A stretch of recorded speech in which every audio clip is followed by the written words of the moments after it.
Ini dia Tecno Spark 30 5G. Masa terbang sangat laju dan selepas 1 tahun, sekarang kita ada Tecno Spark 40 5G. Inilah dia. Dengan harga yang mampu bilik, kita dapat dah phone 5G dan yang support NFC, bateri yang besar dan skrin yang besar. Ok, so kita unboxing dulu Tecno Spark 40 5G.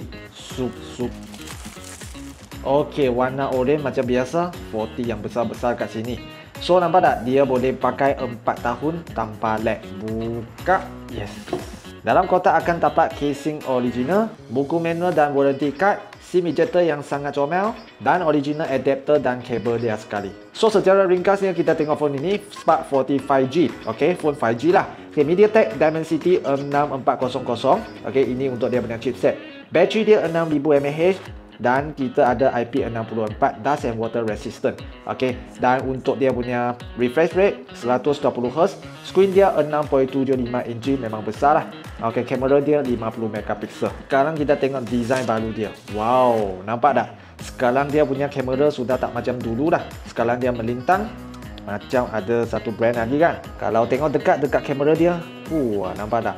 Dia memang simple tapi dia elegan lah. Ok, so dia memang nipis dan dia tak berat, memang sedap dipegang.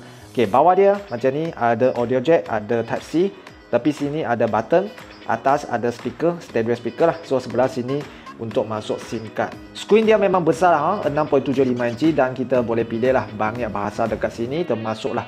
Ok, BM pun ada dekat sini. Dan untuk negara kita of course lah pilih Malaysia. So dia pakai Android 15 dan untuk RAM dia 8+8GB dan untuk storage dia 256GB. So itulah dia untuk Spark 40 5G. So dengan design dan image yang baru, korang rasa macam mana untuk Tecno Spark 40 5G ini? Kalau ada soalan, komen di ruang komen dan kita jumpa di video full review.